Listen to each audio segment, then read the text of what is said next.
Collar Laundry Union. The Collar Laundry Union was the first all-female labor union in the United States. It was started in Troy, New York by Kate Mullany in 1864. At the time, being a laundress was a difficult job.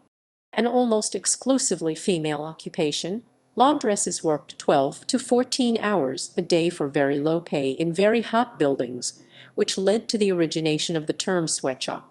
Working conditions were often unsafe, as laundresses used boiling water, strong chemicals, and hot irons. If damage occurred to an article of clothing during the laundering process, the cost of repair or replacement would be taken from the worker's pay. Mullany, only 19 years old at the time, was inspired by the success of men's labor unions. Along with co-worker Esther Keegan, she convinced their fellow workers to protest their low wages and unsafe working conditions by forming a union. On February 23, 1864, 300 members of the union went on strike.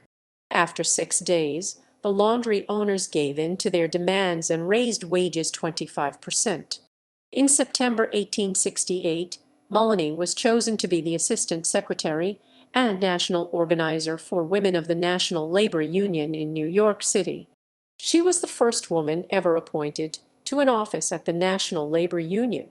Mullany's home at 358th Street in Troy, the Kate Mullany House, was added to the U.S. National Register of Historic Places and was declared a National Historic Landmark. References equals